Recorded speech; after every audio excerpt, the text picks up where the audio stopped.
Hola, muy buenas. Vamos a trabajar hoy sobre un tema que es esencial, como en educación personalizada, que recordaréis, lo hemos visto en distintas ocasiones, como lo importante es que enseñemos personalizadamente, es decir, teniendo en cuenta a quién estamos educando y intentando, en la medida de nuestras posibilidades, el que esas clases que vamos dando, esa metodología que utilizamos, se adecúe a nuestros alumnos, a esa variedad de niños. Tenemos 25 o 30 dentro del aula. Hoy el tema que vamos a tratar es cómo personalizar el aprendizaje. Sabemos que de lo que se trata es, nosotros profesores enseñamos y que el alumno aprenda. Somos mediadores, somos facilitadores de aprendizaje.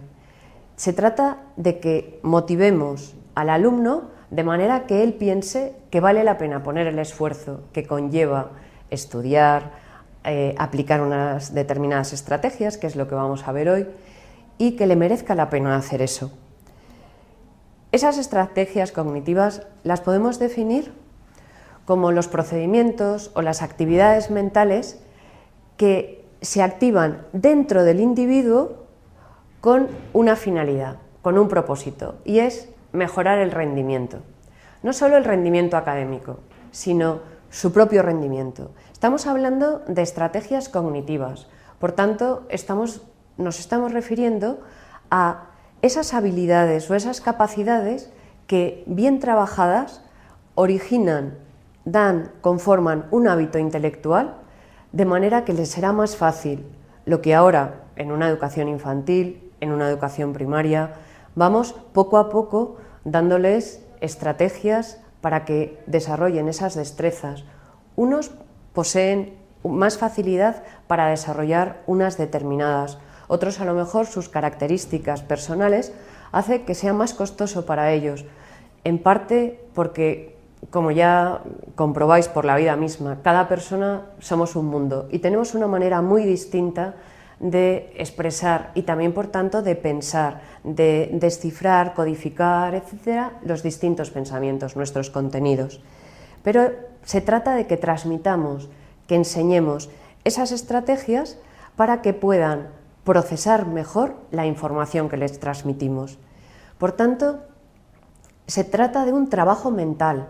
De la misma manera que todo el mundo entendemos en educación física, tenemos que trabajar nuestro cuerpo, y ese trabajar nuestro cuerpo conlleva adquirir una tonicidad muscular, adquirir una flexibilidad, una coordinación. En la medida en que eso se trabaja de más pequeño, pues llegas a 12, 14 años y tienes un desarrollo físico acorde para también poder utilizar tu cuerpo como herramienta para muchas cosas. Es muy importante, por ejemplo, la coordinación para que todo el desarrollo neurológico, la sinapsis en definitiva, ¿no? Esa transmisión de conocimiento que se desarrolla en nuestro cerebro, si tú tienes el cuerpo más entrenado, consigues que efectivamente esas estrategias hayan favorecido un desarrollo óptimo de tus condiciones físicas. Pues cuando estamos hablando de estrategias de aprendizaje, estamos refiriéndonos justamente a eso mismo de lo físico, de lo corporal, pero en nuestra inteligencia. Todos los autores coinciden en que existen 4 procesos cognitivos que son básicos. El primer proceso es la adquisición. Algo que no tienes, pasas a tener.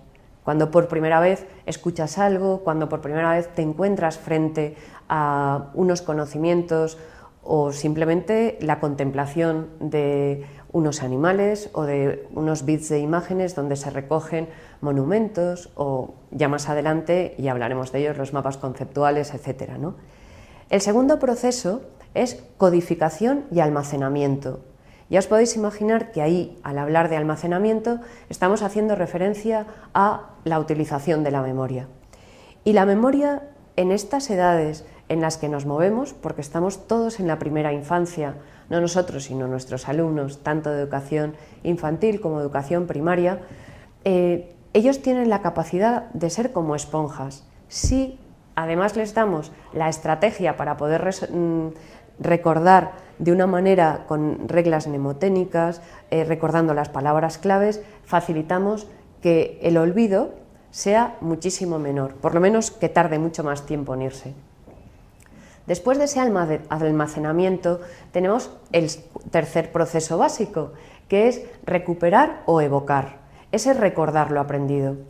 Por eso nosotros cuando impartimos una asignatura tenemos que darnos cuenta que no se trata de que los alumnos hagan la repetición de lo que nosotros estamos explicando, porque normalmente cada alumno, bueno, por grupos por lo menos, pero tendremos alumnos que su manera de aprender sea distinta.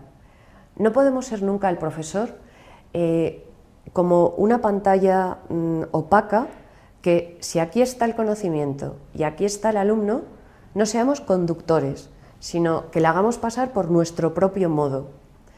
¿Cuántas veces nos hemos encontrado, por nuestra propia experiencia, y vosotros lo tendréis igual, ante esas situaciones en las que, siendo atractiva una materia, desaparece las ganas de estudiarla y desde luego de elegir después una carrera que tenga un contenido similar a ese, porque el profesor se empeñaba en que si no hacías las cosas y explicabas tal y como él lo había hecho, eso estaba mal. Pensar que en las estrategias, para que puedan tener después herramientas cognitivas, ese trabajo mental, tenemos que enseñar, no decir subrayar esto, sino enseñar a detectar las palabras claves, las ideas principales.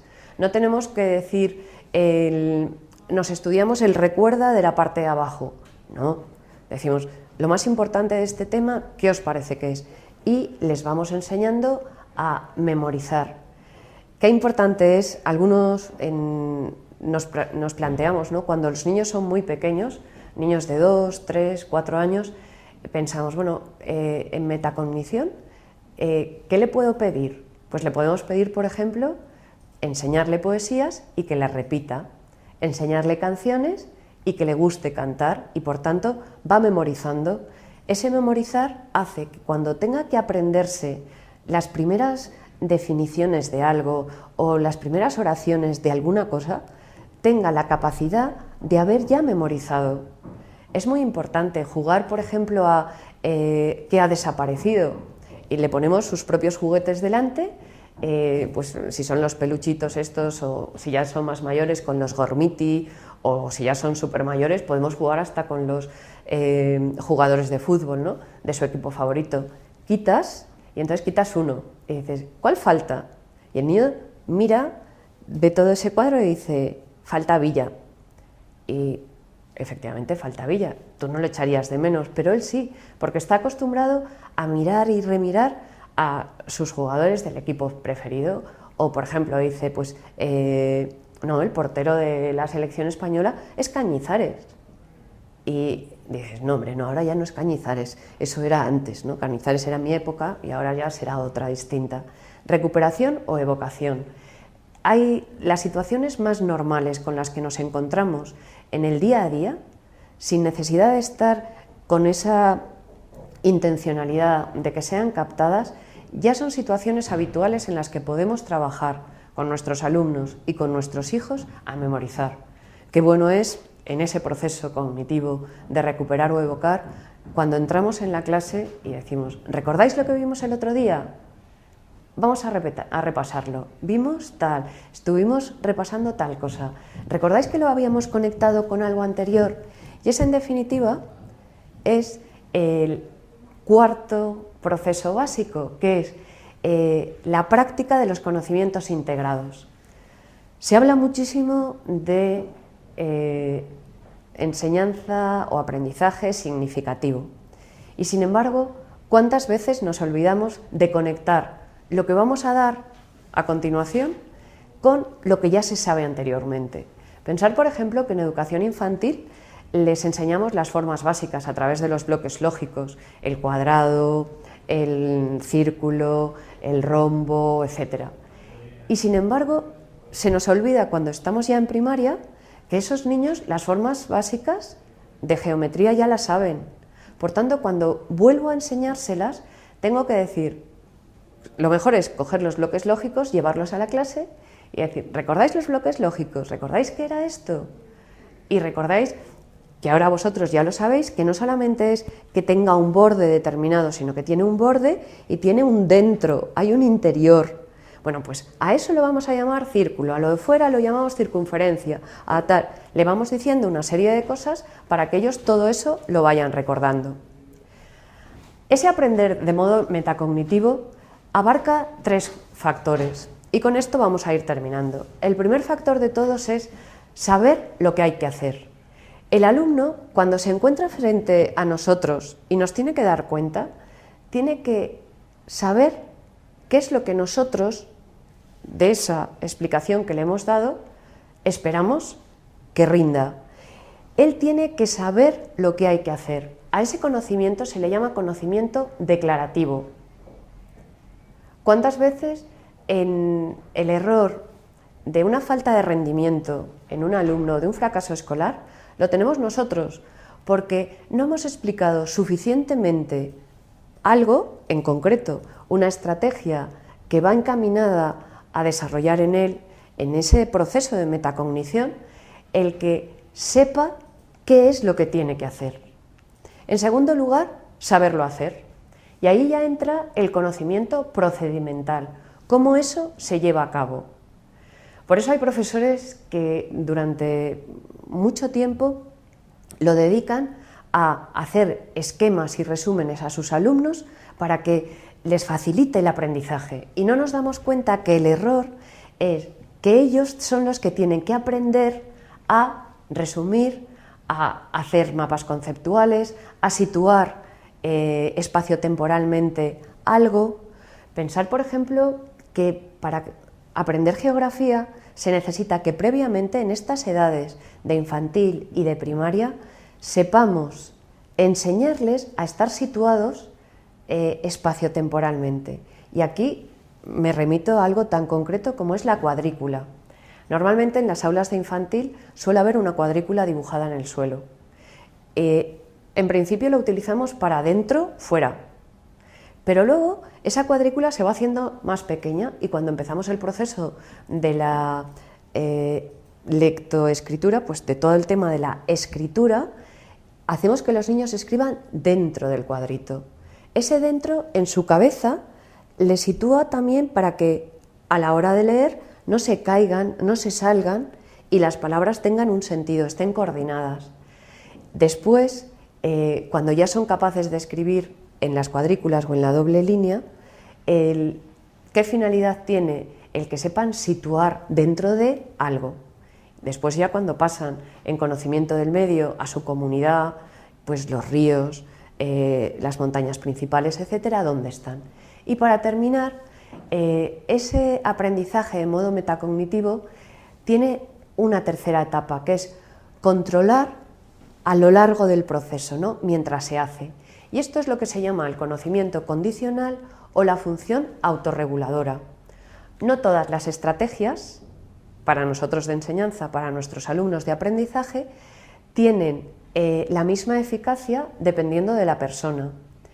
Y también nosotros como profesores, dependiendo del grupo de alumnos que tengamos delante, no siempre una estrategia que nos dio muy buen resultado en un momento determinado nos volverá a dar el mismo resultado con un grupo diferente. Y esa es la función autorreguladora. Tenemos que parar, comprobar, por eso es controlarlo mientras lo hacemos y decimos, ¿va siendo eficaz? Sí, no, nos detenemos. Bueno, espero que este tema, que es una introducción de las estrategias de aprendizaje, de las estrategias cognitivas, tenga después en todos nosotros, como profesores de enseñanza que somos, ese reflexionar sobre nuestro propio quehacer educativo. Muchas gracias.